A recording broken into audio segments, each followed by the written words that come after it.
rock and roll is a way of life. It's you can't think of it as just a music form. If you live it, you live it. You wake up in the morning, you be brushing your teeth with it, and you go to bed with it next to your pillow at night. So it's a lifestyle. The Bon Jovi band is definitely a family. Get the hell out of here. We do. Everybody kind of does everything. This is the only band I've ever been in that gets along this well. We're best friends. Blood, you see. We ain't no birds, I can tell you that right now. Family. Plasma.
correct. There was a newspaper, a magazine article a while ago, John, that you were tired of your long hair, that it, didn't signify what it used to signify. You're going to cut it all off. It's possible. See, my dad cut hair for a living when I was a kid.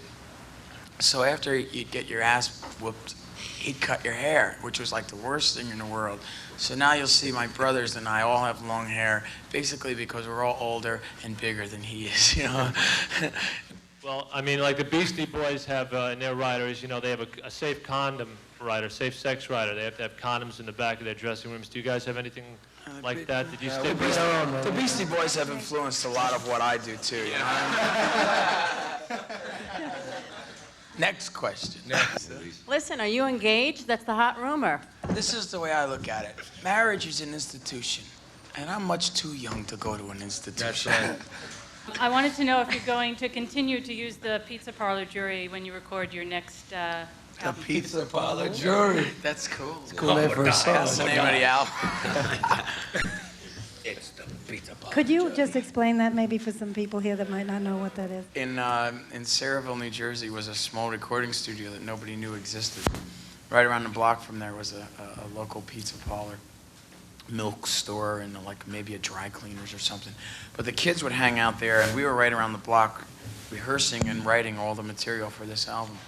And finally, we went over there and invited them all back into the studio with us. And so there was 30 kids that really picked the material for this album, and songs like Never Say Goodbye, which we never released as a single, yet people liked, or Wild in the Streets, which is another fun live song, would have never made the album had it not been for the Pizza Pie Jury. And I'll tell you, that was probably the smartest thing we ever did.